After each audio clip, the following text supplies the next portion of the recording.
In this demonstration, I'll show you how to complete the square. The reason why we complete the square is to go from standard form, which looks like this, to vertex form, which looks like this.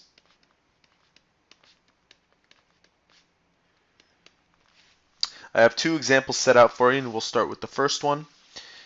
There are some prerequisites before completing the square. The first one that comes to mind is that it needs to be in this format so that you can easily identify the A, B, and C term.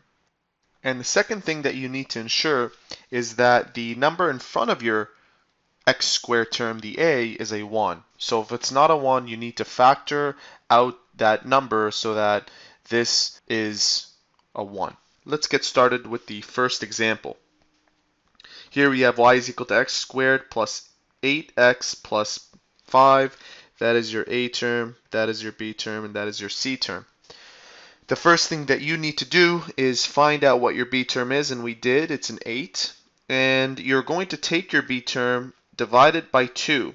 So in our case, it's 8 divided by 2 is 4. And then you're going to take this number and square it.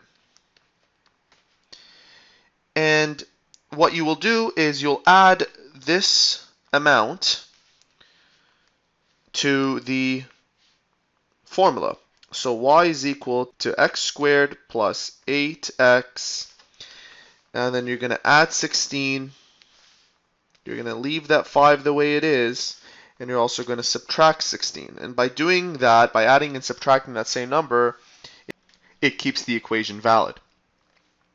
Next, what you have to do is apply brackets to the first three terms and simplify these two terms. So y is equal to these three terms, and 5 minus 16 is equal to negative 11. Now if you look at this carefully, this is easily factorable. What two numbers multiply to 16 and add to 4? The answer is 4 times 4 is equal to 16, and 4 plus 4 is equal to 8. So those are the two numbers, and x plus 4 minus 11 is the same as saying x plus 4 squared minus 11. Now take a really close look at this equation. This is in vertex form. Let's move on to the next example. And in the next example, our A term has a coefficient of 2. And I said earlier that if you have a coefficient other than 1, you have to get rid of it. The way we would get rid of this 2 is by factoring it out. So let's start off by factoring out this 2 by dividing everything by 2. And we end up with x squared plus 6x plus 11 over 2. The next thing you have to do is make sure that this part of the equation is in standard form. Ax squared plus bx plus c, and it is. So we can easily identify our b as 6. So we're going to take our 6, we're going to divide it by 2, we end up with 3. We're going to take that number and square it, and we end up with positive 9. Next, we will place positive 9 right there and subtract it to that term. X squared plus 6x plus 9 plus 11 over 2 minus 9.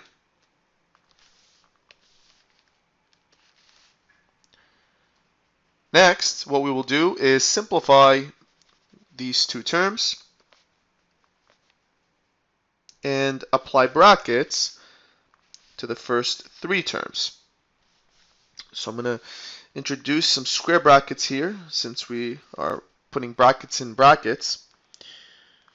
X squared plus 6x plus 9 and 11 over 2 minus 9, let's use our calculator, is equal to negative 7 over 2.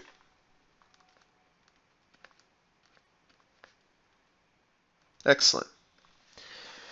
If you factor this using common factoring, you will end up with x plus 3 squared minus 7 over 2.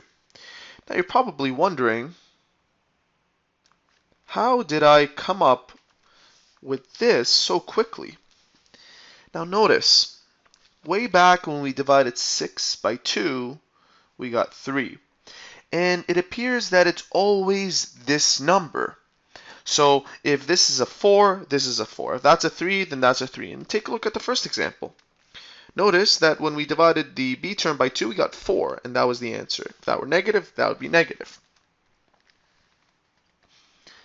Now we have ended up with this, and we want it in vertex form. A lot may say that, hey, this is in vertex form, but it's really not.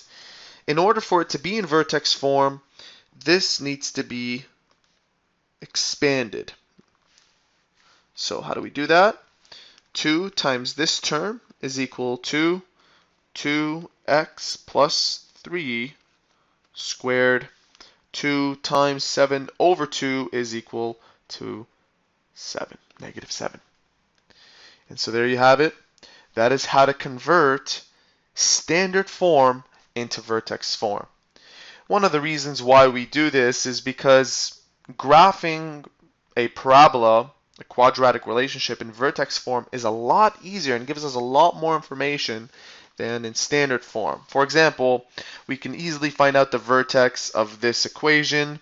It will be negative 3 and negative 7, and we can easily find out the amount that it stretches or the amount that it compresses, and in our case it compresses by a factor of 2.